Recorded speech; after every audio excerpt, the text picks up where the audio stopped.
divorce court today. Intimate adventures are one thing, but Christine thinks Jeramie has turned infidelity into a hobby. He's on the hunt, and she's on his trail. Is this any way to start a marriage? Jeramie Joseph and Christine Schmidt have brought their dispute for Judge Lynn Toler to resolve. Testimony in divorce court before your vows starts now. You two are engaged, but you're not quite sure whether or not marriage is a good idea, so you've come to ask my advice. I've given you a compatibility test. You've given me your license with permission to tear it up. Should I think this is not a good idea? I'm going to talk to you a little bit, and then I'm going to tell you what I think, my honest opinion about what you ought to do.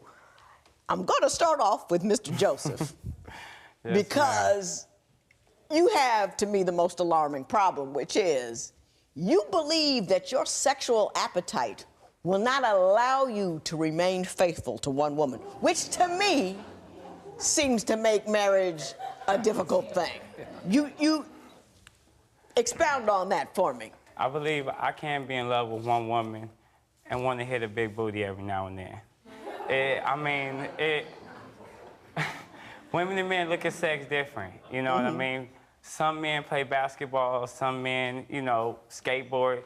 Play golf. Yeah, I kind of play with women. He has sex. Let me ask you this. How long have you two been together? About 5 years. 5 years? Yes, ma'am. Have you been able, for any significant period of time, to be faithful just to her? You mean sexually? Sexually, yes. Maybe a month. A month? Maybe 30 days, that's about it, huh? Well, we'll go with like 22.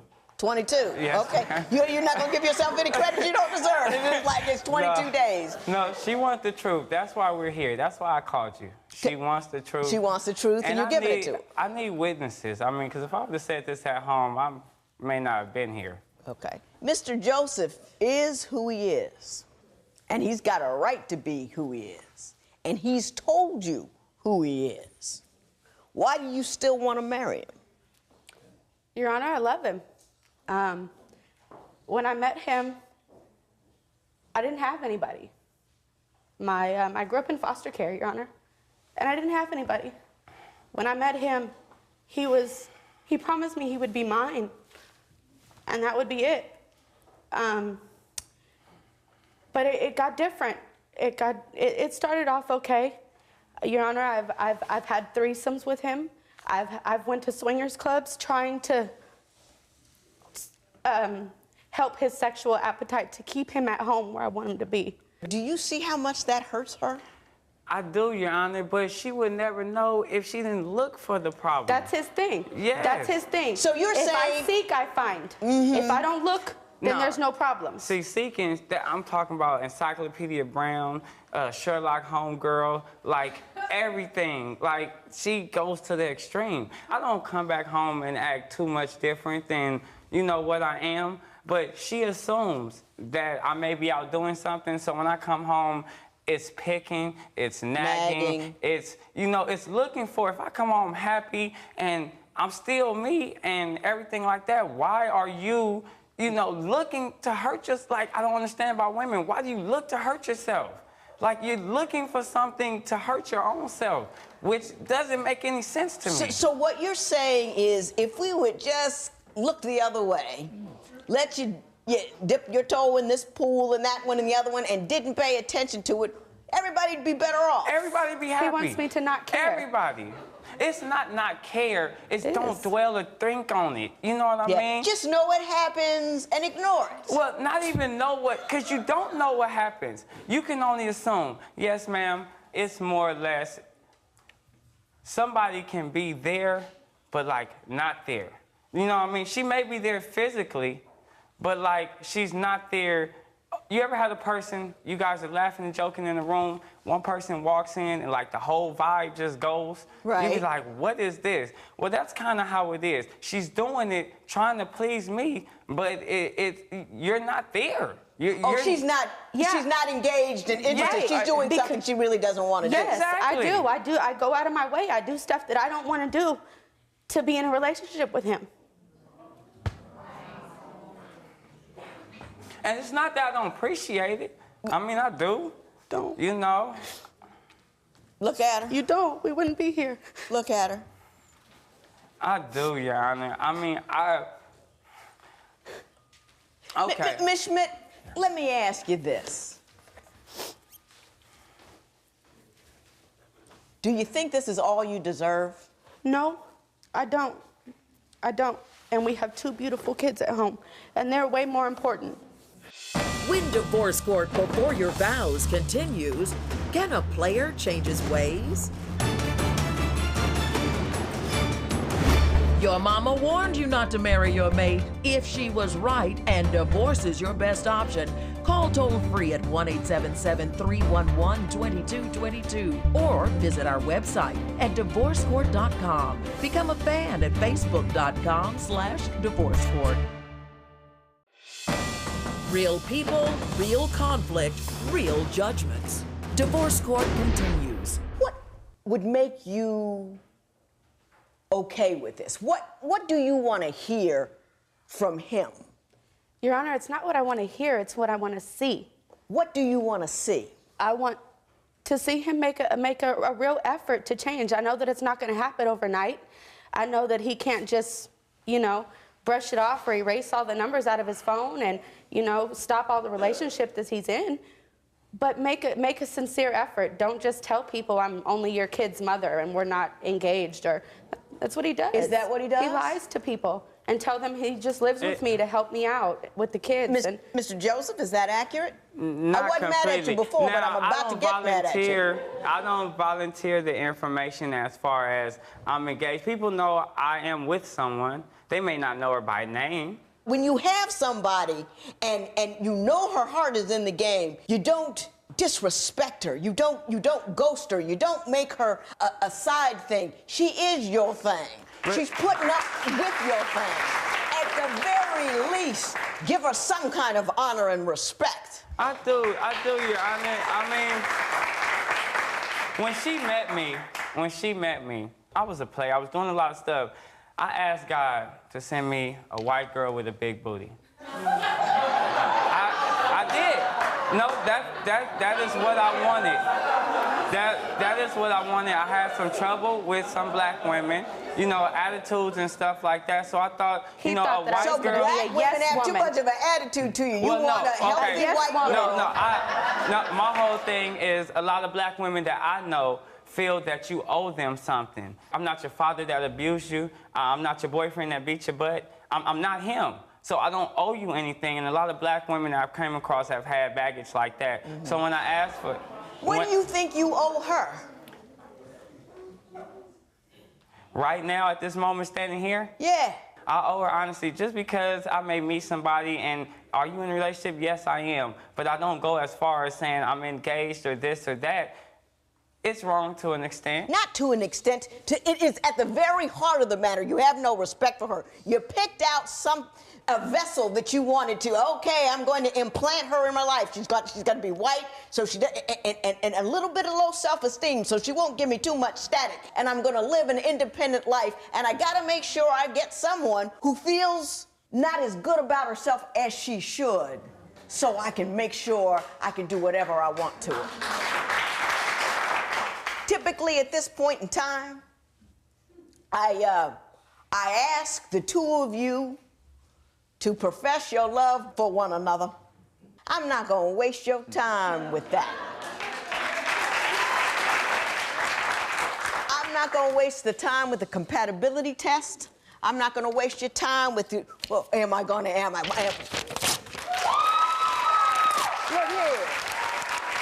I'm going to tell you what I think you need to know, and then I'm getting out of here. You're a beautiful woman and you're up with a bad guy. He's taking advantage of you. He's taking advantage of the fact that you never had anybody. He's taking advantage of the fact that you're lonely, and he's using you, and it is wrong. You are a good woman. You can do way better than him. You can find a guy that'll love you. You can find a guy that's gonna need you. Run, don't walk. You leave here, you turn your back, and you say whatever. You got children together, always let him see him, always let him be with him, make him pay child support, but don't you ever, ever let this man touch you again. This matters again. Christine and Jeramie have followed the judge's order and moved on. Now, we're on to the next case. Did one drunken night destroy a church-going couple's marriage? Marty says Dusty's indecent proposal is unforgivable. Mary Smith and Dusty Smith have brought their dispute for Judge Lynn Toler to resolve. Testimony in divorce court starts now. Mrs. Smith, I understand the two of you grew up together, you were best friends, and now, after you got married, you want a divorce. Tell me how that happened. Well, everything was good until he tried to sleep with my younger sister. Well, that'll do it. Yeah. That will do it. Tell me how that transpired. Well, I had to work, so I was in bed, and he went out drinking and came home and went to her room and tried to give her $100 to sleep with him.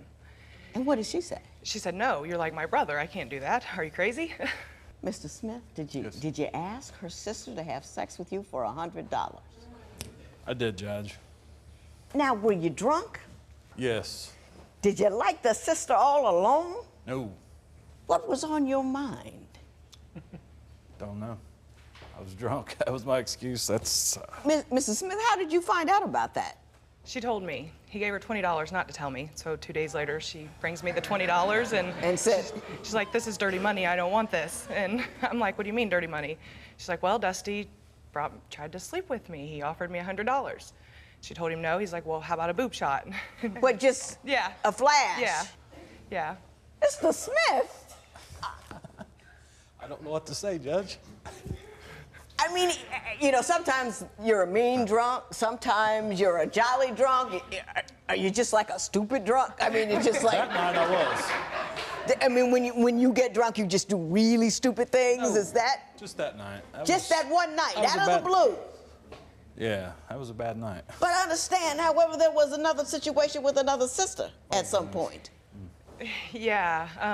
Well, me and my sister, she lived with us, and we got into it, and she felt like I kicked her out, I guess. So she told my younger sister she was going to do whatever she could to get back at me. So they were MySpacing back and forth, trying to meet up and hook up. And Did he go for it? No, not Well, that that I'm was her aware bad of. and not his Yeah. bad. You can't get tagged That's with right. that one. So you're Thank all you, right. Judge. You're all right now. Next, is it family stress or sober living that has broken this marriage wide open? Do you think Mary can forgive Dusty for propositioning her younger sister? Call 1-800-282-1991 to vote now and see if America agrees with your opinion. You'll also receive some valuable offers. Call now. If you would like your case heard on Divorce Court, call us toll-free at 1-877-311-2222 or log on to our website at divorcecourt.com and join the conversation on Twitter at Divorce Court. Divorce Court continues. Now, Mr. Smith, you say that you at one time caught your wife with another man. Yes, Judge, I did. Well, why don't you tell me about that? I was working on the road doing restaurant maintenance for a company, and it was on my birthday in 2008, and I come home and there was people in the house. I didn't even know they were going to be partying or whatever they were doing, and people started leaving, and I seen that Mary wasn't there, and then I happened to look up on the TV. There was a missed call or something from her boss, her old boss, and I put two and two together, and I went and looked in the phone book, and something told me, so I just went ahead and actually rode my bike over there, and I looked through the window, and she was sitting on the couch with them. And were they just sitting? Were they touching? No, they were just sitting there as far as I could see. Ms. Smith, were you doing the wrong thing with the ex-boss? No, it wasn't even like that. It was just a friend, which it was wrong, but I didn't leave. He came home, we got into it, we decided that we weren't gonna be together, so he actually left the house and went to his mom's, and then that's when I left and went over there to hang out. Okay. Now, obviously things have gotten very funky, which is why you're here in divorce court. You guys are not together now, though, right? No, ma'am. You've been separated how long? December. Since 23rd. December. What was the precipitating event? What made you actually leave the house? Just a lot of stress. Explain that stress. What was she doing? We wasn't really spending a lot of time together, and it just seemed like the incident with the younger sister, she was living with us again, and It just seemed like... You let your sister move in again after he propositioned her one time with $100? It wasn't her fault. I don't invite danger into my house. Even if the danger wasn't, you know what I mean? Yeah. If my husband's half a fool when he drinks, I don't give her an opportunity to be half a fool on one of my relatives. But that, you know, okay. Well, my mom lived with us, and so she was pretty much coming back to live with her mom. I couldn't say no. Oh, I see. Well, your house. Well, it was pretty much my mom's Your mom's house? Yes. Okay. Other than propositioning your sister, not that that's not enough, what do you see as what killed this relationship? I don't know. It was almost like just one day he woke up and he wouldn't talk to me. Like, if I was in one room, he would be in the other room. If I went in that room to try to make conversation or hang out, he would leave the room or leave the house. He just didn't want to be around me. Did you check out Mr. Smith? I mean, were you there just the stress, physically but not mentally? I don't understand the nature of your stress. Maybe that's the problem. Right. Can you explain that to me? Yes, ma'am. Like I said, the sister was living with us again, and it seemed like Mary just couldn't let it go. Like we'd get in fights or something, and it'd be brought up again, and it just kept pushing me away. Mm-hmm. So really, a lot of it stemmed from what you did that night when you were drunk. And I regret that. Do you think that you haven't let it go? No. Yeah, I get it. My understanding is that one of you got very lucky. Yeah, me. Tell me how that happened. Well, we were at a convenience store, and he likes to play lottery tickets, so he's like blowing money left and right, just scratching them. And I'm at the door, like trying to get him out the door so we're not broke by the time we leave. And I was like, well, whatever, so I'm gonna buy one too. So I bought a $20 ticket and won $20,000. How long ago was that? Good for you. It was in 2011. And that's part of what we're here about today, because you want some of that 20, because it happened while you were married. You were in there buying a ticket, and you've also got arguments about some trucks and vans and all that kind of stuff, and we will deal with that in a moment, and I'll tell you what I think about that. Judge Lynn Toler's ruling next. It's time for you to call 1-800-282-1991 to answer today's question. You'll receive some valuable offers. Call now. Divorce court. Judge Lynn Toler's ruling right now. Mrs. Smith, have you moved on? Yes. Yes, I have. Have you moved on? Yes. You got another guy kind of moved on, Yeah. right? Yes. Yeah. 2 weeks after I left. Yeah, but Mr. Smith, I think you probably left Yes. 6 months, before you left the door. You weren't there. I don't even think you're here. You know what I mean? I understand. Are you all right? I'm all right. Are you still drinking? No. No. Hardly. Hardly. Okay, I'll take that. Are you happy? I'm happy. Spend more time with my son. We plays basketball, and that's what I'm doing right now. So what do you want from me? You want the lottery ticket? You got a whole lot of stuff listed here. A $1,600 guitar, $1,300 minivan, I just want the van, a that's all I TV, want. truck, bed. You just want the van. I just want to keep the van. That's all I want. It's in your name and in your possession. Yep. Well, good Lord. She's the one wanting the van. She's wanting it. Huh? She's the one wanting it. I want the van. You want the van. Why do you Yes. think you should have the van? Well, when we won the money, he wanted a guitar, I wanted a car. So he took off work while I went to work and put the van in his name, didn't even give me a chance to put it in my name, and then he took his guitar back. I don't even know what happened to the money for that.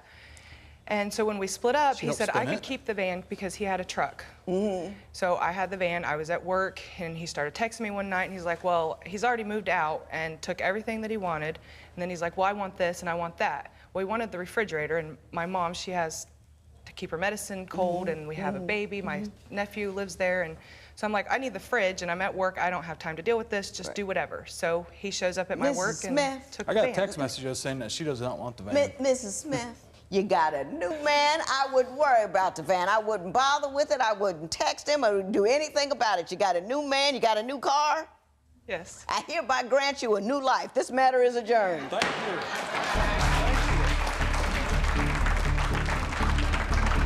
Dusty has sole responsibility for the van and the title loan.